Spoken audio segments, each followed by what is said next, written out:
Yo, what's good, everybody? Welcome back to the channel. How y'all doing? Howdy, kids? I'm Q, the Costa Rican coach of the Chicago Dragapults, and today we are back here in the ICP for a draft analysis. That's right, a draft analysis. 2022, we're still doing drafts. Pokemon Sword and Shield. It's been going on for 3 years. Clearly, we're not tired of it, but in order to change it up, we have implemented Gigantamax Pokemon. They're back. You guys remember back in 2019? When people were first doing draft leagues in Gen 8 and Gmaxes were allowed and people thought, oh, this is going to be a good time. Newsflash, it was not a good time. But we're bringing it back. We're trying it again. We revolutionized. No, I'm just kidding. No, we didn't. We have switched up a few things, made them super expensive. Basically, it's basically like an Uber's thing going on right now. We added the Gmaxes in there. We also added some things like Zamazenta Crowned, Sheer Force Landorus Incarnate, Libero Cinderace. I think that's really it. There's probably something else that I'm forgetting. Or Shifu Single Strike and Dragapult are in here because I know a lot of other leagues who like to call themselves... What's the word I'm looking for? I don't know what the word... Professional? I don't know what the word I'm looking for is. A lot of draft leagues lately have been excluding Shifu Single Strike and Dragapult for the sake of a healthy meta. And to that I say, y'all a bunch of fucking bitches. Y'all scared of a little bit of Dragapult and a little bit of a Shifu Single Strike? Y'all a little scared? Y'all scared? I was scared too whenever I faced their Shifu Single Strike. But honestly, they're allowed in this, man. We don't give a fuck. We're just trying to have a good time with the last Gigantamax League for Generation 8 that is going up on this channel and probably a lot of other people's channels. Who knows? You know, this might inspire other people to make Gmax leagues. I've been going on for far too long. Let's get into the team. So, as you can see, we did talk about Zamazenta Crown. We did draft it first overall. We were the, I believe, the 11th?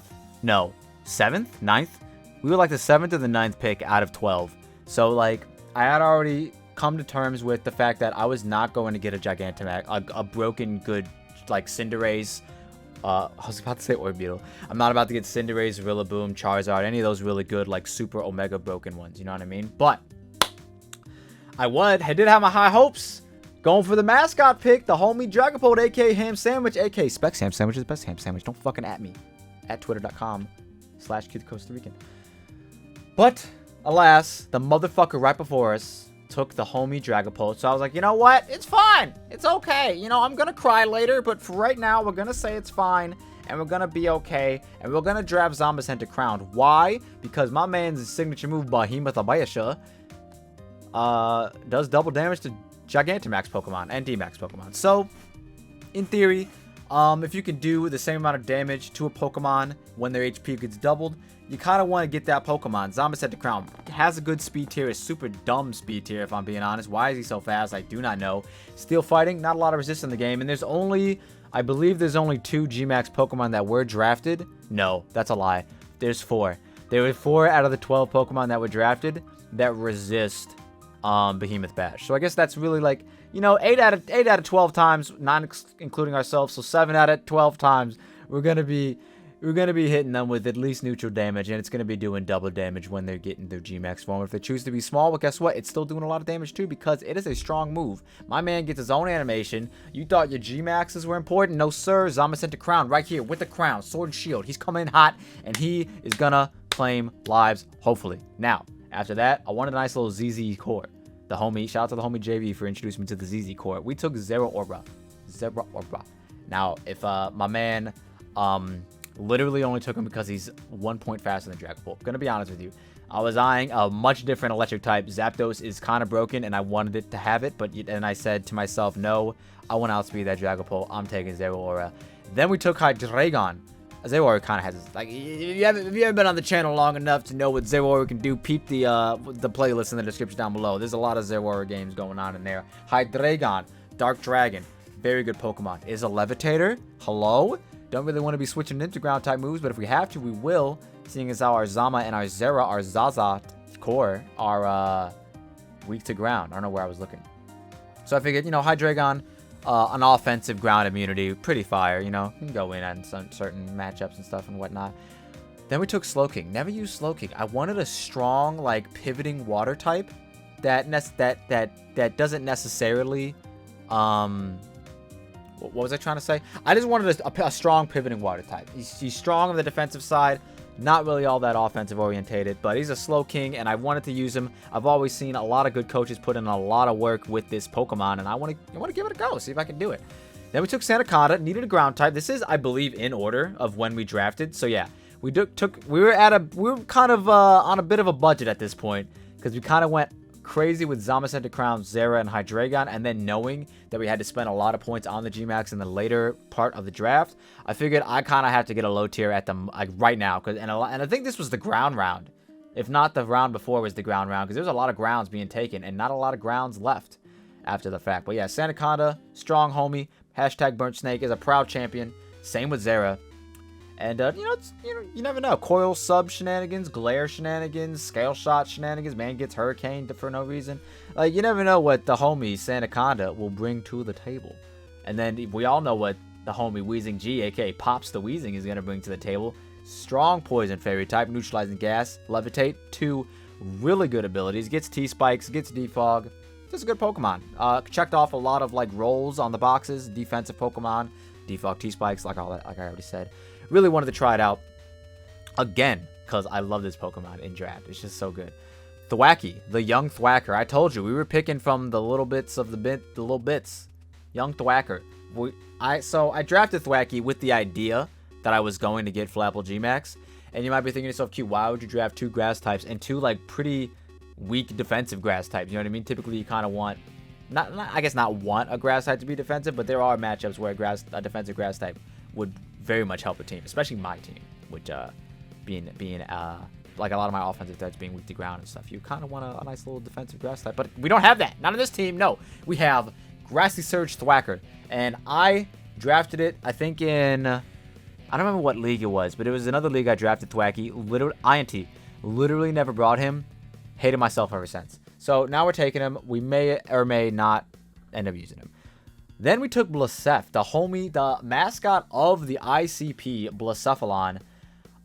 Just really strong. Had a speed tier that I, at the moment, didn't necessarily have, with being like a weird, like, I think it's 107, being a weird, like, 107, high 100s, not 110, but not 120 either.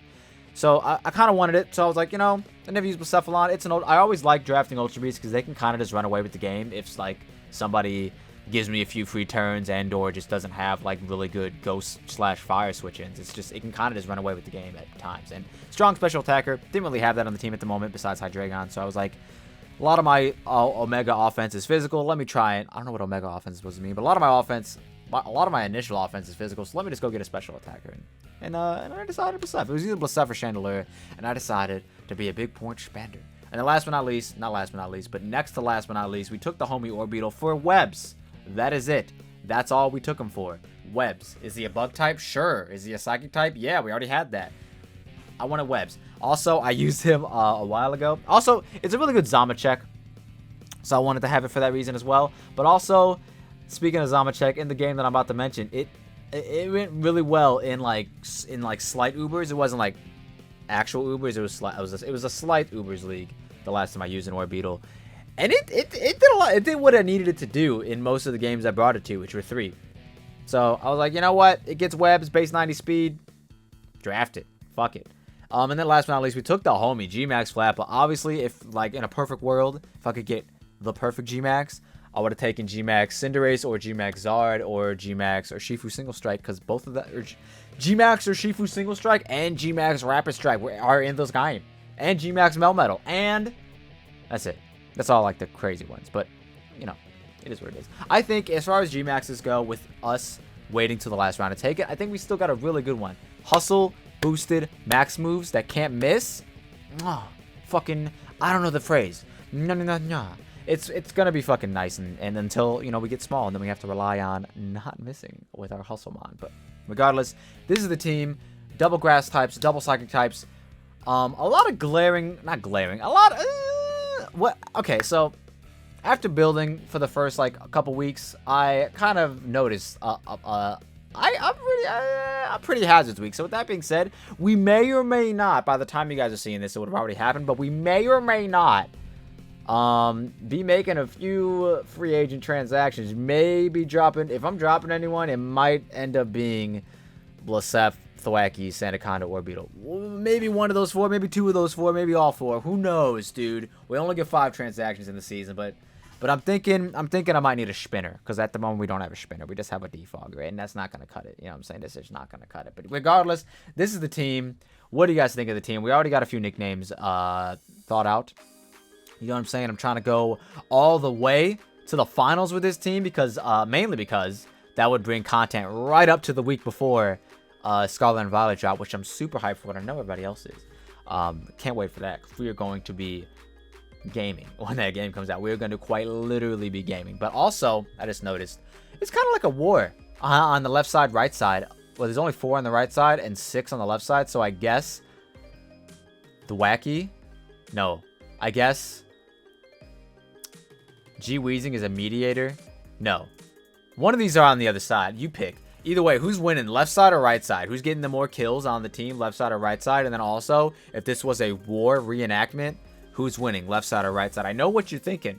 Flapple's a Gmax. Obviously, he would win. But, like, we have a resist in both his stabs and Zama, and it also does double damage when they're in Gmax. So, who knows? And then, like, I don't know what I'm saying, guys. I'm kind of just going off on a tangent. This has been a very short video, and I have been Q the Costa Rican. If you guys like what you saw and you saw what you like, don't forget to leave a like and subscribe if you're new. These will be battles. These battles will be coming out on Sundays, just like today, but not till next week will you be able to see week 1. Also, I'm declaring it right now, so now I gotta force myself to do it if I don't, if I say it right now. We're doing team builders, boys, for this season.